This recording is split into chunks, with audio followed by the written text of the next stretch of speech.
Bom, pessoal, há mais ou menos 13,5 bilhões de anos atrás, a Terra começou a passar por um período de resfriamento em sua evolução. Isso permitiu com que se formasse a água, né, em grandes regiões aí na nossa superfície. E nesse momento, a nossa atmosfera praticamente não existia o oxigênio. Ela era composta provavelmente de metano, amônia, gás de hidrogênio e vapor d'água, tá?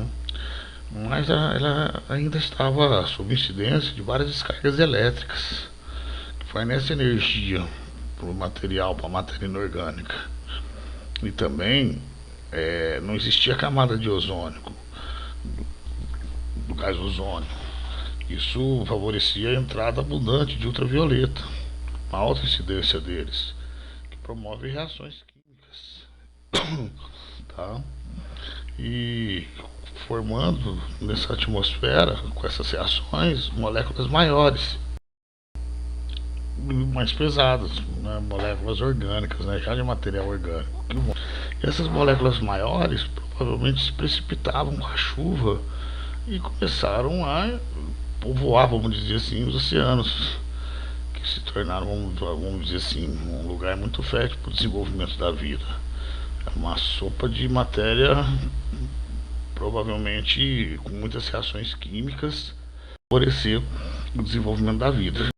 Também tem a condição de que no interior da Terra existiam fontes termais, né, que liberavam alguns elementos, que a combinação de tudo isso formaram os coacervados, que são agrupamentos de moléculas orgânicas, só que eles ainda não têm vida.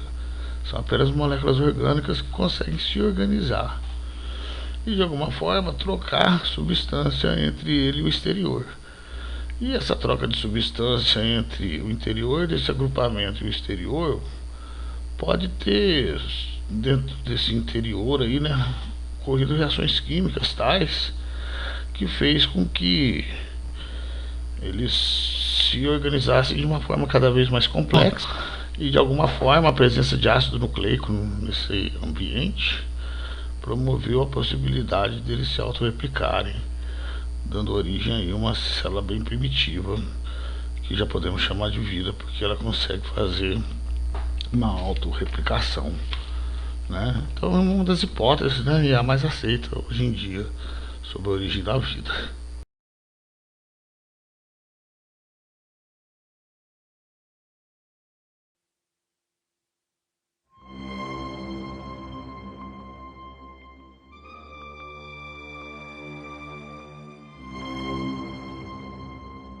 O planeta Terra existe há cerca de 4,5 bilhões de anos. Há aproximadamente 3,8 bilhões de anos, algas e bactérias fotossintéticas anaeróbicas produziam oxigênio. O oxigênio produzido por esses pequenos seres deixou a água e chegou à atmosfera.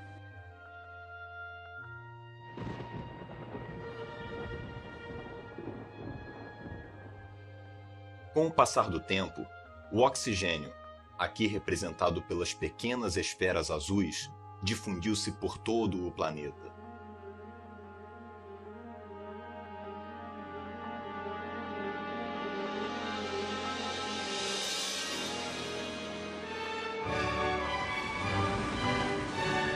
Em alguma data que não se pode determinar, surgiram as células eucariotas, ou seja, com um núcleo, uma organela especializada contendo um material genético, o ADN. Estas células não eram capazes de utilizar o oxigênio, eram anaeróbicas.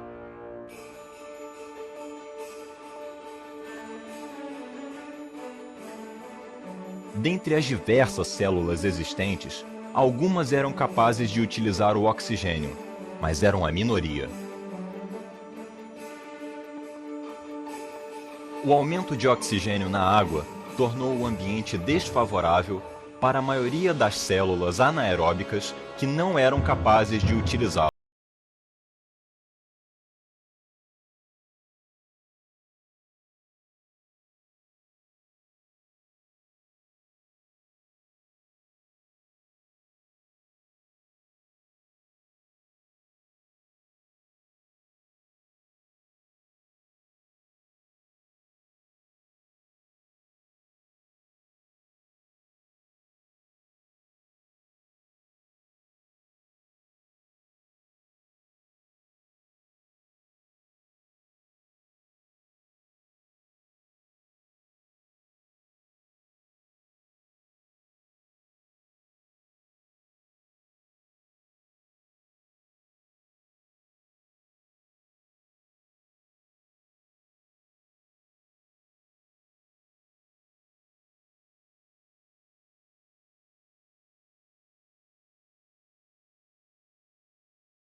Agora, podemos adentrar no assunto célula. Sim, essas que conhecemos nos dias de hoje.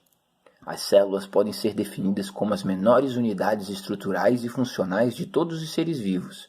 Essas estruturas são vivas, ou seja, são seres vivos. Stanley Miller e Harold Urey, em 1953, mostraram que a atmosfera que imaginavam que a Terra antiga tinha poderia criar as moléculas que os seres vivos usam. De lá para cá, sabemos que as mesmas moléculas que nós temos são formadas o tempo todo no universo e podem ser encontradas em meteoritos. E o passo que faltava para entender como a vida surgiu aqui pode vir de uma das hipóteses mais interessantes propostas pelo geólogo Michael Russell, como Nick Lane conta em The Vital Question. No fundo do mar, a quilômetros de profundidade, temos fontes hidrotermais como a Cidade Perdida, descoberta ainda em 2000 no Oceano Atlântico. Essas fontes soltam água alcalina, que foi aquecida no manto da Terra e sai cheia de minérios dissolvidos. Enquanto a água quente se mistura com a água do mar, o que estava dissolvido nela se precipita e forma chaminés, cheias de bolhas ricas em enxofre e ferro. E conforme a água quente passa por dentro dessas bolhas, libera o gás carbônico e hidrogênio que podem reagir com o ferro e o enxofre, produzindo metano e moléculas orgânicas como as nossas.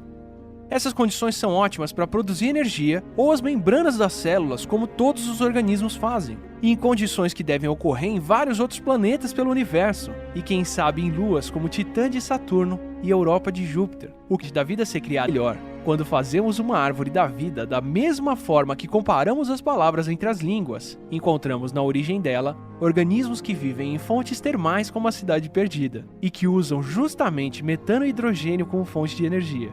E visitando essas fontes oceânicas, temos encontrado justamente os organismos que precisamos para entender a árvore da vida. Assim como a matéria se organiza espontaneamente em um sol, se organizou em moléculas e se organizou como vida. Dos unicelulares, a única célula constitui todo o corpo do espécime. Em seres multicelulares, são necessárias várias células atuando de modo conjunto para que o corpo seja formado. O homem é um exemplo de organismo multicelular, e as bactérias são exemplos de seres unicelulares. Calcula-se que o corpo humano seja formado por aproximadamente 10 trilhões de células que trabalham de maneira integrada. O ser humano é feito de milhões de células eucarióticas. Se observarmos uma célula cuidadosamente, percebemos que a célula eucariótica possui citoplasma e uma membrana celular.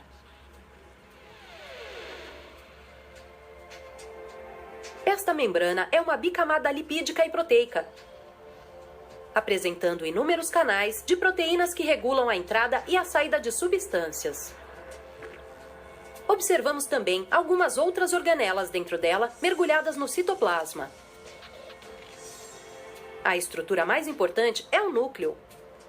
Ele possui poros na carioteca, que ajudam no transporte de substâncias para dentro e para fora do núcleo. Dentro do núcleo, observamos uma estrutura de cor escura, o nucléolo, e longos filamentos que são as fibras de cromatina. Outra organela importante é o RE, retículo endoplasmático, que é visto como uma rede de membrana em torno do núcleo.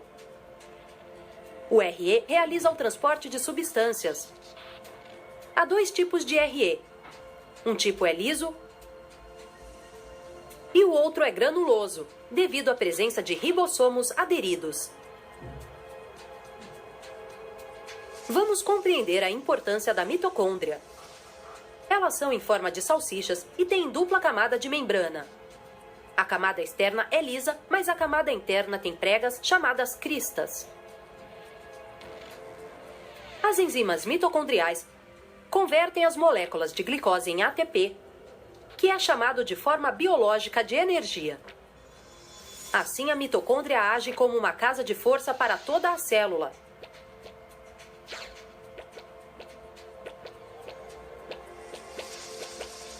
O complexo golgiense é uma pilha de vesículas achatadas.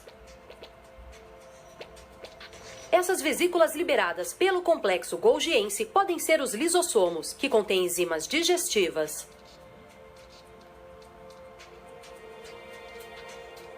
Estes lisossomos atuam no mecanismo de digestão intracelular, digerindo os corpos estranhos que foram fagocitados por ela.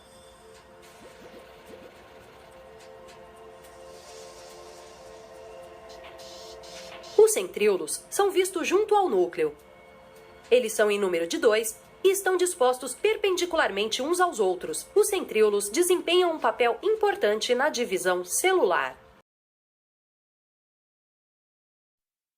Assim, a grosso modo, podemos dizer que o átomo forma as moléculas inorgânicas e que, dependendo da situação ambiental e dos elementos presentes, irão formar também as moléculas orgânicas, que se unem em aglomerados moleculares e que irão dar origem aos coacervados, grande conjunto de moléculas que, com o passar de muitos anos, irão dar origem às células primitivas, primeiro as procariontes e depois as eucariontes, que farão parte da constituição física de todos os seres vivos. Essa é ainda hoje a mais aceita das teorias sobre o surgimento das células e da vida no planeta Terra. Todos os seres vivos compartilham várias moléculas como o DNA, então podemos assumir que pelo menos os ancestrais de todos os seres vivos também compartilhavam essas moléculas.